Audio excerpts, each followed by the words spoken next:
Mo ba kung bakit laging tama ang mga babae? Kasi pag nagkamali sila, kasalanan mo pa rin.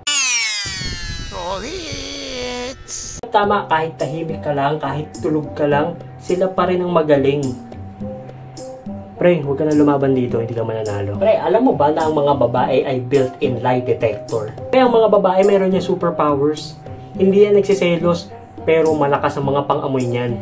Yung tipo, Hoy, meron kang ibang kahawak na kamay today, no? Ha? Ano sinasabi mo? Meron akong hawak. Oo, pero hawakan sa jeep. pero ang nasa utak niya, sino yan? Sino yung hawak mo? Bakit ganyan mo rin ba ako hinahawakan? Oh, paano mo lalabanan yun? Ang ebidensya niya, nararamdaman ko.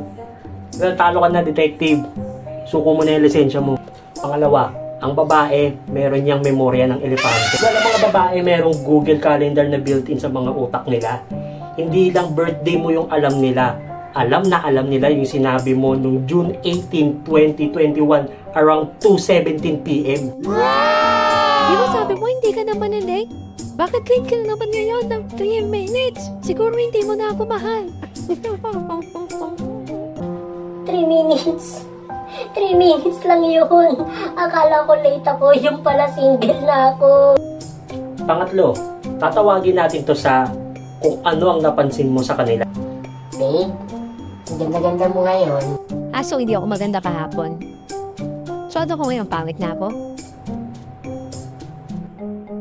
Okay. Siguro hindi mo na ako mahal. Teka lang, bakit laging patungo sa paghihiwalayan? Ang tanong lang naman Dave, kapatid mo bang nakaayos ako today? Oo naman, babe. Then, bakit hindi mo sinabi? Babe naman, kasi ngayon mo pa nung tinanong eh. mali na naman ako.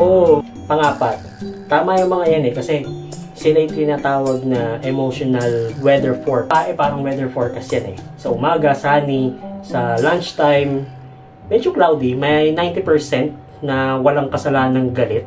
Tapos tanungin mo, Babe, okay ka lang? Oh, okay lang. Sige na, matulog ka na. wala.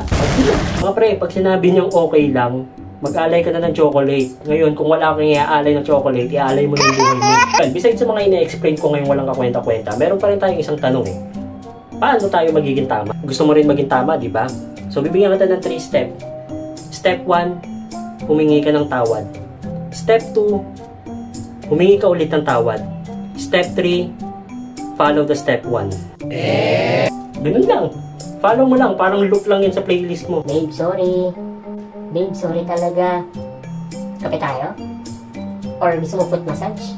Ganyan lang ng ganyan hanggang sa lumambot ang puso niya or maubos yung laman ng Gcash mo. Number 6. Makikipagdebate ka? Wag na. Lagi nga silang tama, di ba? Kapag merong argument, wag ka nang makipagtalo, wag ka nang makipagdebate. Ba't lagi ka na sa phone mo? Babe, nag-work ako. Ano, so ako hadlang sa parir mo? Ba't ganun? Bakit lumiko tayo ng matindi?